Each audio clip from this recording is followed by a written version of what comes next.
what separates us from English language media, or what we can describe as mainstream media, is the types of stories that we cover.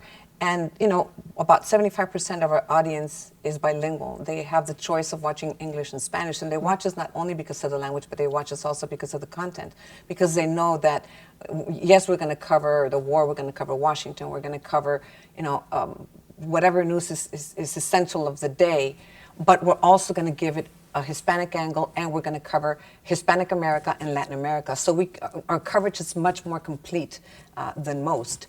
And I think what makes us unique from our other competitors is, it's the longevity. We've been here a long time, so people trust us, and people feel comfortable with us, and we've established a relationship and a rapport with our audience. I think that's essential. That's important. You want people to believe you. You want people to like you. You want people to trust you.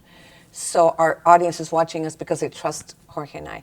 They know what to expect. It's familiar. And I'm sure that you get that too, Jorge, when we go out on the streets and we see people in communities, in Hispanic communities, the things that they say is what leads us to believe that. It's not just the ratings, it's the comments that people say.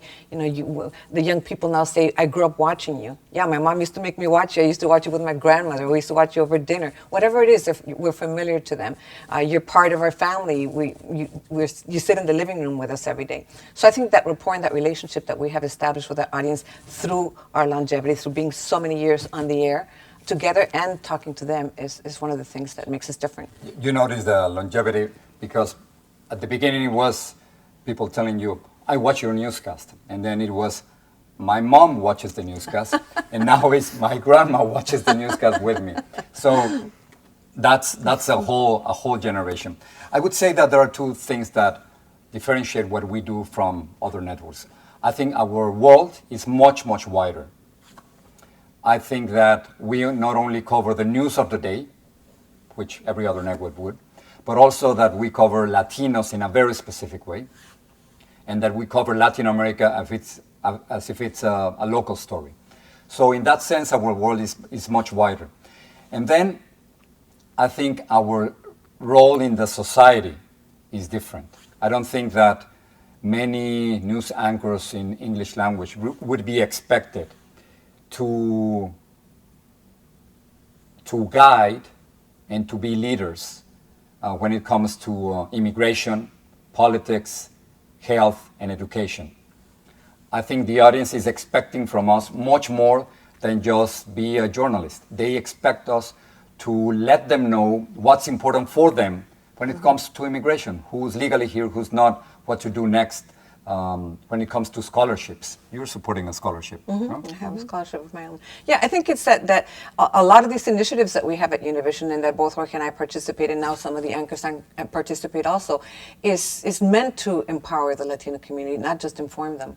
I think that's a role that we play that's very important. I know that Jorge has an initiative for education within the company, and I have one for voter registration. First, to motivate Hispanics to become citizens, and then to register to vote, and then to go out and vote, and not telling them who to vote for, but letting them know how important their participation is. We can't complain if we don't vote, and we get that message out all the time. We do not have the moral authority to complain if we don't participate and we don't vote.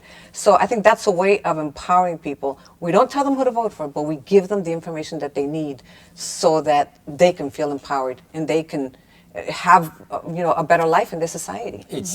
It's a role that goes beyond journalism, and this might be debatable and controversial, but the truth is that what we're doing goes beyond journalism. Or if you want to give a different description of what journalism might be, not only reporting and confronting those who are in power, but also journalism as service, as helping people.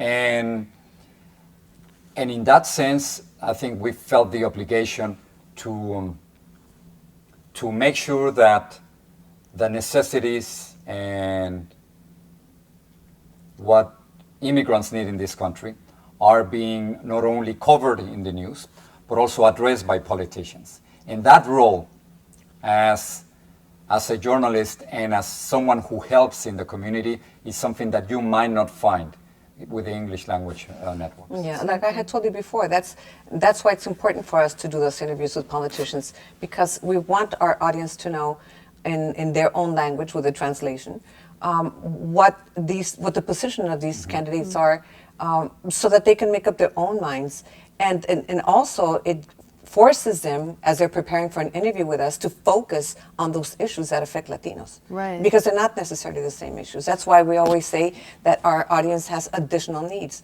Not necessarily different needs, but additional needs. Now, on immigration, it's very clear. I'm an immigrant. She's a daughter of immigrants. And so, therefore, I don't think we have to excuse ourselves for talking about what's part of our lives and what's important for the majority of our audience. So, if immigrants are being denied services, if they can't be legally in this country, if they are being deported, if families are being destroyed, that's our responsibility to talk about it. And it is not taking sides, it is simply showing the reality to the rest of America. Because you're not going to see that anywhere else. Exactly. If we don't do it, who will? How will people know? How will society know the stories of immigrants here if all they hear is an attack, all they hear is a monologue accusing immigrants of all the ills of this country? That's why it's so important for us to create this dialogue and not let it be a monologue.